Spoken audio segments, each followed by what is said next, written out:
winds and a temperature of 20 below were forecast by midnight.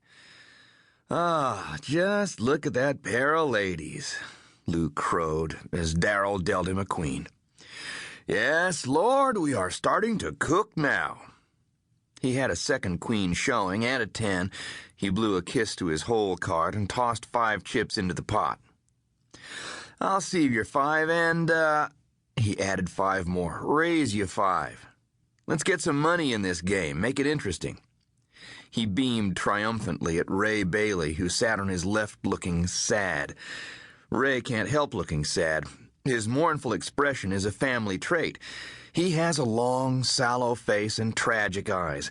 A table full of Baileys can empty the rowdiest bar in town in just a few minutes.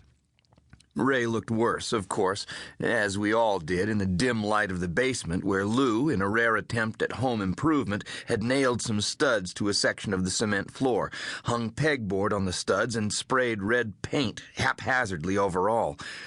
He put in an old dining room set, hung up his tacky collection of ancient fly-specked beer signs, and started calling the space my rumpus room. It smelled like the laundry machines on the other side of the partition, and the poor light gave everybody eye strain. Ray called it Lou French's last erection. Ray got a deuce, which gave him a pair of deuces and an ace showing. After a lot of pondering, during which Lou implored him to piss or get off the pot, Ray reluctantly pushed 10 chips to the middle of the table and stayed in the game.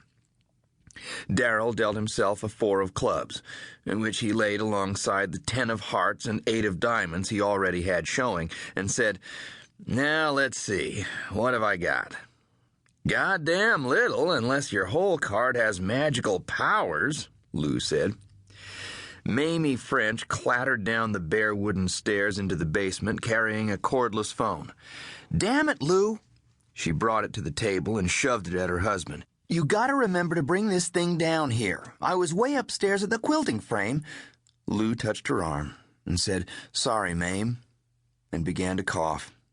He whooped helplessly into his left hand, holding the phone at arm's length with his right. Mamie, instantly silenced, watched him intensely, like a scientist observing some carefully thought-out experiment. After a few seconds, she took a small respirator out of her jeans and moved a step closer to him. He shook his head and began some sort of self-control exercise behind his hand. Mamie watched. When his breathing returned to its normal heavy wheeze, she laid the respirator on the table and went back upstairs without another word. Lou punched a button and said, "French?" He listened a minute and said, "Jake's right here, just a minute," and handed the phone across the table to me. My inner wimp wailed, "Leave me alone, it's Sunday night." But I kept my voice neutral when I said, "Hines." The muffled uproar of the dispatch desk reached out to me, compelling attention, blotting out the game. 3 or 4 voices were issuing commands. "See the man at 1122 3rd. Neighbor reports possible burglary in progress. Officer needs help. There's a fight going on in the intersection at..."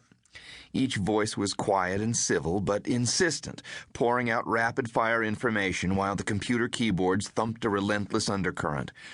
A desk phone rang endlessly in one of the empty offices just outside the door. "We have a DOA," Woody said. "I got a 911 call. Motorist said somebody's lying in the snow by the street. I sent Hannenberger. He reports a dead male. He's yelling for a detective to come right away. Says he's freezing his ass off by the 29th Street overpass.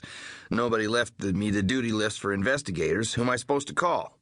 7 years ago, when I first made detective, off-duty calls were rare and assigned haphazardly, often according to who was easiest to find. Then Rutherford entered a growth spurt. Crime kept pace, and dodging the phone on weekends became an art form. When the chief put me in charge of the division last summer, the first thing I did was make a schedule for after-hours calls. Investigators take nights and weekends in rotation. No excuses unless you or your loved ones are near death. I post the lists every Friday, without fail, one on the bulletin board outside my office and one at the dispatch desk. The first detective who fails to copy the list has been promised a return to uniform duty on straight nights, split between the recycling